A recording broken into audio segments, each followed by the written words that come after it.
Les encadrements légaux, donc l'article 96-13 du paragraphe 4 de la loi de l'instruction publique. Donc, le directeur de l'école assiste le conseil d'établissement dans l'exercice de ses fonctions et pourvoit à cette fin, 1.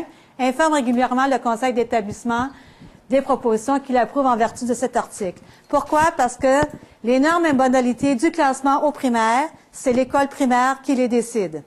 Donc, c'est dans l'école primaire, dans les normes et modalités qu'on décide quels sont les profils d'élèves qui peuvent passer d'un niveau à l'autre, d'un cycle à l'autre.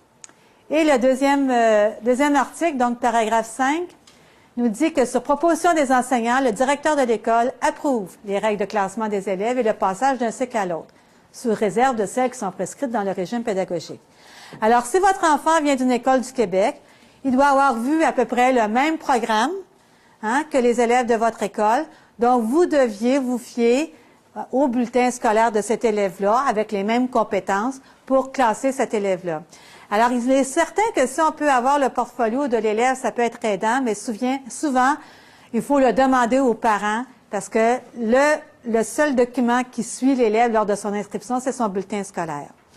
Par contre, si un élève vient d'une autre province ou d'un autre pays, la commission scolaire ou l'école peut demander que cet élève-là soit évalué selon les exigences de notre programme au Québec pour faire son classement.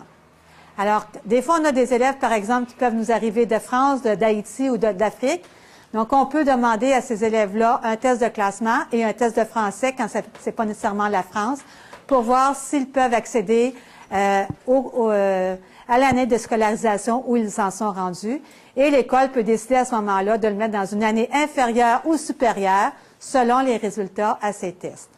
Si l'élève qui vous arrive à l'école a un dossier qui est vierge, donc il a juste son bulletin, vous vous apercevez après un mois que cet élève-là a des gros problèmes, qu'il souffre d'une dysphasie ou que n'importe quelle cote, et que le parent, justement, a changé d'école parce qu'il avait un problème avec cet élève-là, il peut être très difficile pour vous d'obtenir les vrais documents parce que le parent doit autoriser le transfert de ces documents-là. Et si le parent ne les autorise pas, vous ne pouvez pas communiquer, avoir les documents. Donc, vous pouvez communiquer avec les personnes, donc l'enseignant, mais si un professionnel comme un psychologue, il est tenu les informations de les garder avec la permission des parents pour les communiquer.